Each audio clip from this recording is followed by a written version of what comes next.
This week, before the movie premiered on Saturday night, I watched the two stars on Facebook live, and they were quite fascinating together. I learned some interesting tidbits about them, as well as their involvement in making this movie, which was more than just starring in it. I highly recommend watching it, and it's available on their YouTube page, so I'll put a link to that below. Hi, I'm Stephanie, and welcome to the Magical Movie Club, where, like you, I love to watch and chat about Hallmark movies. This week we watched Legend of the Lost Locket, which premiered on Hallmark Channel on April 13th and stars Natasha Burnett and Viv Leacock. I thought it was fun last week to see Erin Krakow from When Calls the Heart starring in a new Hallmark movie, and this week they did it again. No, not Erin Krakow, but both stars, Natasha Burnett and Viv Leacock, are two more of my favorites from When Calls the Heart. They played Joseph and Minnie Canfield on the series, and they're just wonderful together. This week, they not only starred in the movie, they were also executive producers. So let's talk about Legend of the Lost Locket. The movie opens with a scene going back to the early 1800s in Sussex, England. Wilma, a young woman from a family of noble standing, has fallen in love with James, a carpenter. Her father is against their union, so James tells her he's leaving Sussex to make his fortune elsewhere and to prove himself worthy of her. That's when Wilma decides to split a locket she's wearing in two and gives half of it to James to keep. It was a gift to Queen Elizabeth from her one true love, Sir Robert Touchy. He leaves while she remains standing out in the light rain, looking at the portrait of James in her remaining half of the locket.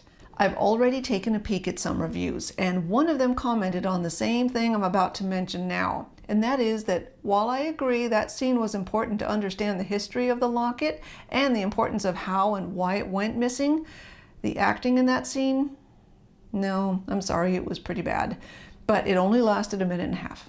In the very next scene, we're back to today, and Amelia, played by Natasha Burnett, is holding half of the same locket, the half with James' portrait. She was also studying some related pictures on the wall, including the other half of the locket that contains Wilma's portrait. That half has been missing for 2 centuries. At that same moment, her assistant Rebecca walks in, and she comments on how they're still years away from being able to expand the business, which is Amelia's antique store in London. Amelia gets excited because she thinks she's finally found some clues as to where the other half of that locket might be. One of those clues is a manifest from a ship that sailed from Liverpool to Boston in May of 1822. Passenger Jacob Jameson, occupation carpenter. Amelia also hands her a copy of a furniture magazine in which there's an article written about Jacob Jameson. Jacob Jameson became well known in Boston for his high-quality handmade furniture. But the most significant part of the article is that he also bought a parcel of land in Massachusetts and founded the town of Wilmon. Amelia is convinced it can't all be a coincidence. Her theory is that the original James Jacobs came to America and changed his name to Jacob Jameson, and Wilmon must hold the secret of that missing half of the locket. Amelia heads to Wilmon with her mother's research book in her hand. Apparently it had been her mother's dream to find the other half of Queen Elizabeth's true love locket, but sadly she never lived long enough to see it. Amelia, if you find the missing half of Queen Elizabeth I's true love locket, you won't have to choose. Now, if there's one thing I've found all too often in Hallmark movies, is that rental cars seem to break down a lot, and it always takes a few days to fix them because they have to wait on parts to be ordered.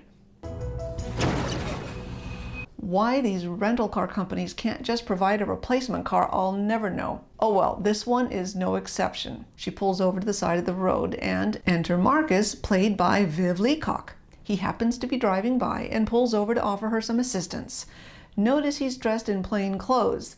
That's to not give away the fact that he happens to be the town sheriff.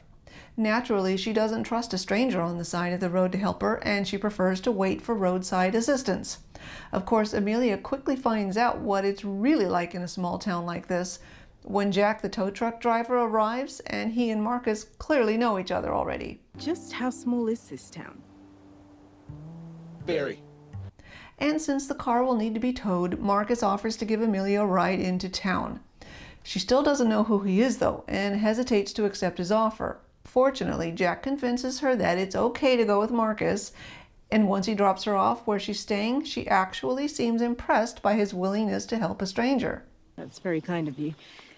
No one in London would look out for a stranger. She also doesn't know yet that she's staying at his sister Francine's B&B. I'm Francine. Hi, Amelia. Lovely to meet you. Right away, Amelia notices the hand-carved flowers on the stairway.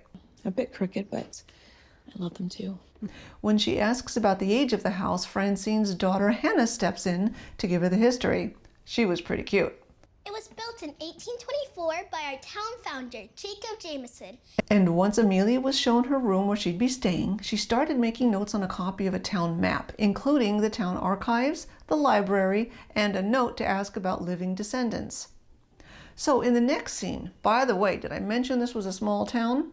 Amelia pops into the diner, and who does she meet behind the counter but Jack, the tow truck driver. You work here too? I like to bake. He appears to be a jack of all trades? No? All right. While she's there in the diner meeting some of the ladies from the Wilmon Tourism Board, one of whom, Claudia the librarian, seemed quite negative and uncharacteristically unimpressed by the town. No one cares about our town. Amelia shows off her antiques dealer skills by picking up what looks to be an ordinary salt shaker, which she calls a sugar sifter, and recites all sorts of historical facts about its worth.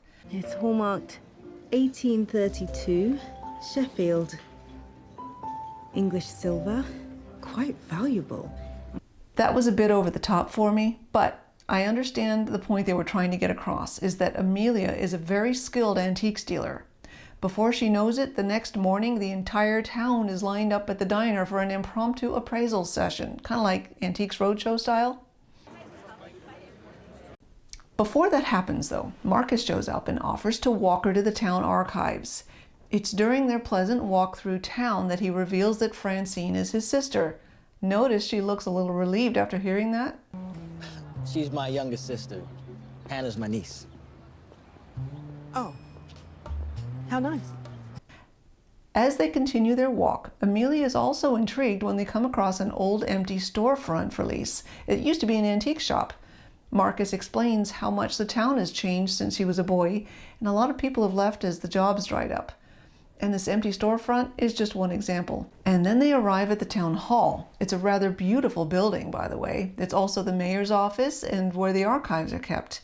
Now, it's here where we meet Poppy. And let me just say that I found the quality of the acting in this movie to be somewhat hit and miss. Natasha Burnett and Viv Leacock were fantastic, but Poppy's character, definitely a miss in my book. I already don't like the fact that Poppy was supposed to be taken completely by surprise after Amelia walked across the room wearing some kind of heels on a hardwood floor to meet her. But just watch this and I'll let you decide. Hello. Oh, he scared me half to death. I also suppose that the script writing in this particular scene was just kind of bad. I'm his girlfriend, and no, I run my own business online. I sell secondhand goods. I understand they needed a reason to introduce Poppy's background to us, but for her to instantly divulge so much information about herself with very little prompting from Amelia, it felt unnatural to me. Maybe. I sell old things, so I suppose. Oh, and did I mention who the mayor is? Another favorite from When Calls the Heart. Hello, Mayor Bob Truman. How can I help you? Hrothgar Matthews, who plays Ned Yost, the owner of the Mercantile.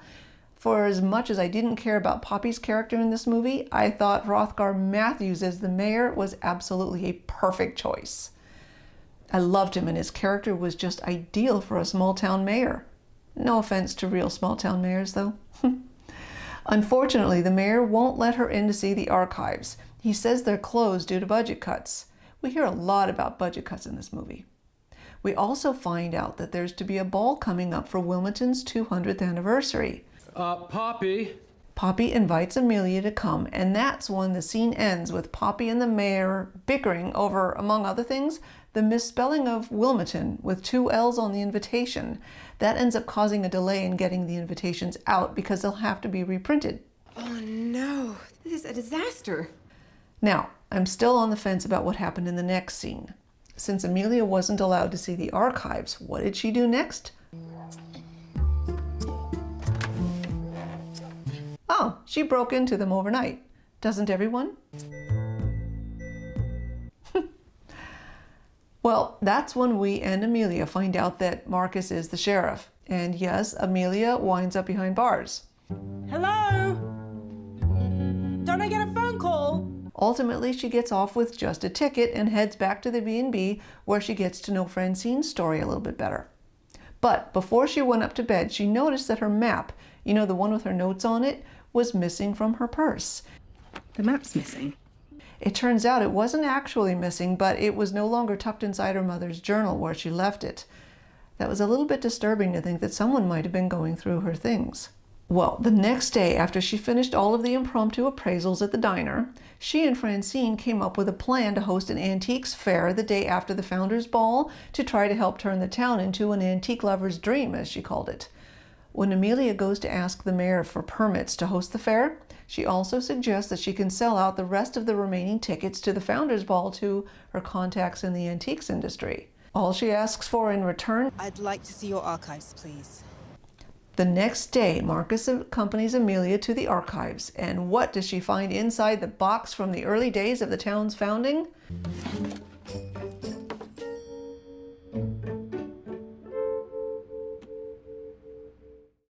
Absolutely nothing. And from that point on, that's where the mystery and intrigue really took off. It took a while for Marcus to trust Amelia. At first, he suspected that she might have already taken them when she broke in the night before. And Amelia was about to give up at that point, because without finding the town's archives, she didn't know where else to look. But that's when Francine told her about Enid, the last descendant of the town's founder, Jacob Jameson. You know, if there's anyone who knows this town's history, it's Enid. Enid was great. She was sweet and funny.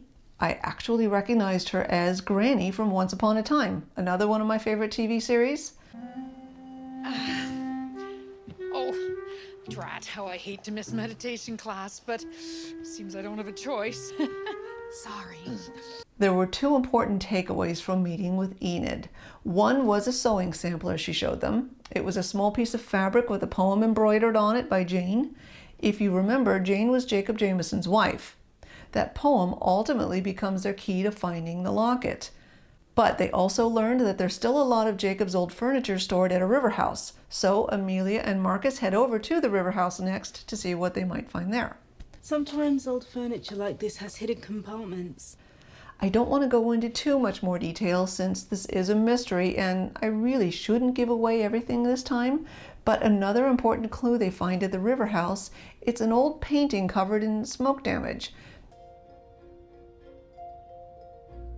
And after having it partially restored, things start falling into place. Amelia and Marcus even go to the ball together, which is convenient because they wanted to get into the mayor's house to search around. By the way, I'd love to know where or how Amelia found such a beautiful dress to wear to the ball, but I'm going to chalk that up to it being Hollywood. Even though I don't think Hallmark actually films in Hollywood, you know what I mean though, don't you? Actually, there's one more scene I'm going to chalk up for the same reason. And that's near the very end when Marcus and Amelia were standing outside the river. Notice it's raining behind them? You can even see all the drops on the water. But I kept looking at their hair and their faces, and they're completely dry, with no umbrella. What was great about this movie, though, is that there's more than just a mystery or a treasure hunt. It was a love story from Marcus and Amelia, too. Those two actors already have chemistry on screen on When Calls the Heart, and it shows in this movie too. From the very beginning, they were intrigued by one another, and they slowly kept getting closer as the movie progressed. There was even that moment at the end when the locket was found, and I could just feel what Marcus was feeling at the realization that that meant Amelia would be going back home to London. Congratulations, Amelia. You got everything you deserved. But don't worry, it's Hallmark, so you know they'll have their happy ending. And on top of that, I really liked the ending. Everything wrapped up well, for everyone actually, and nothing felt forced to me. If you recall last week, I was slightly disappointed with the ending of Blind Date Book Club. That was not the case with this one. And on that note, I'll give this one a 4 out of 5. It was absolutely enjoyable, and I will definitely watch it again. I can't quite give it a 5 because a couple of the supporting actors, yeah, they were pretty awful in my opinion. That, and to me, there were a couple of scenes where I thought the script itself needed some improvement. so I dropped my rating by half for each of those reasons. How about you? What did you think of Legend of the Lost Locket? I would love to know what you thought of it too, so please share your thoughts about the movie in the comments below. Well, I think that wraps up my review of Legend of the Lost Locket. Coming up next week, we'll be watching the premiere of Falling in Love in Niagara. And the following week, Sarah Drew is back with a new movie called Branching Out. If you remember, she was the star of Guiding Emily, and I can't wait to see her again. As always, thank you so much for being a part of the Magical Movie Club. If you like this too and want to see more, please let me know by hitting the like button and subscribe to the channel. Also, consider following us on Instagram at Magical Movie Club and on Twitter at Magical Movie Club with no U in club. I'll admit I tend to be more active on Twitter, especially during the movie premieres on Saturday night. You can find those links below in the description, as well as links to the preview and the movie page for Legend of the Lost Locket at Hallmark.com. I'll be back next week to chat more about our favorite magical movies. You're on a treasure hunt. I suppose so. Okay. I hope you're wearing steel-toe slippers. It's a simple box step. You go forwards, I'll go backwards, like so.